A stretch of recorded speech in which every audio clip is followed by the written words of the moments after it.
Bonjour, aujourd'hui je vais vous présenter mon projet numéro 1, du moins ma pratique numéro 1. Alors pour cela, dans un premier temps, je vais vous la décrire. Dans un second temps, je vais vous expliquer de la manière dont je m'y suis prise. Puis pour finir, je vais vous expliquer le lien avec le programme. Alors, premièrement, je vais vous la décrire. Donc il faut savoir que ma pratique numéro 1 est une installation. C'est une tôle ondulée de forme carrée, éclatée en 18 morceaux, coupés de manière aléatoire. Ces tôles sont accrochées les unes avec les autres par des fils de fer, de manière à produire un espace en général entre 6 à 7 cm. Le tout étant exposé de manière verticale sur un portant de balançoire. Ce portant de balançoire est rouillé et vert foncé. L'ensemble des tôles ensemble forme un dessin abstrait comportant des lignes qui se superposent de 4 couleurs différentes. Donc c'est les 4 couleurs primaires, rouge, jaune, vert et bleu. Il faut savoir que ces lignes sont de formes différentes et du moins de grosseur différente et de taille aussi différente. Mon installation, pour finir, mesure 2 mètres de longueur sur une hauteur de 3 mètres avec une largeur de 2,50 m. Donc la grandeur générale d'un portant de balançoire. Passons à la manière dont je me suis prise pour produire cette pratique.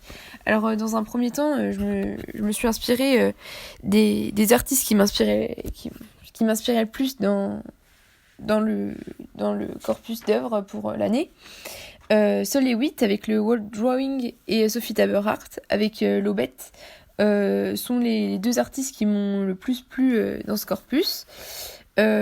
Du coup, j'ai décidé de trouver leurs points communs que j'appréciais pour savoir un peu ce que j'aimais et pour ensuite produire une pratique avec ces mots-clés. Donc les mots-clés étaient la couleur, l'idée de volume, le mur et du coup ça m'a aidé à faire ma première hypothèse. Donc ma première hypothèse était en fait ma pratique, mais en fait produite avec un mur et non une tôle. Donc j'avais décidé de prendre un mur, de le détruire, de peindre un dessin dessus. Donc je m'étais imaginé plutôt avec de la géométrie ou avec des lignes un peu comme le wall drawing de Sol Lewitt parce que ça m'avait beaucoup plu et coloré.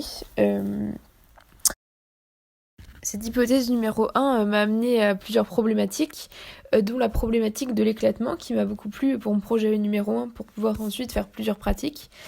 J'ai donc décidé d'en faire un test. Mais je me suis vite rendu compte que l'idée du mur, ça n'allait pas fonctionner, de par la proportion déjà, parce que le mur n'allait pas être proportionnel vis-à-vis du portant, étant donné que si je l'accrochais, ça allait soit tomber vers l'avant, soit tomber vers l'arrière. Et que accrocher le mur avec des fils de fer, ça allait vite basculer, ça allait pas rendre l'effet que je voulais. J'ai donc décidé de faire ça avec une tôle que j'ai découpée, qui était plus grande que le portant de base que j'ai réussi à mettre de taille. Et ce qui m'a amené du coup à cette pratique numéro 1.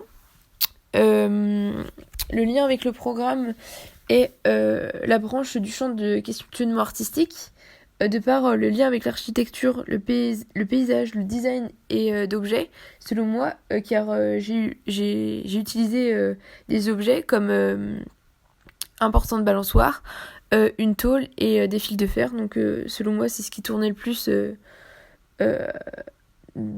du moins ce qui correspondait plus à une branche concernant le lien avec le programme. Voilà, je pense que j'en ai fini avec mon explication de ma pratique numéro 1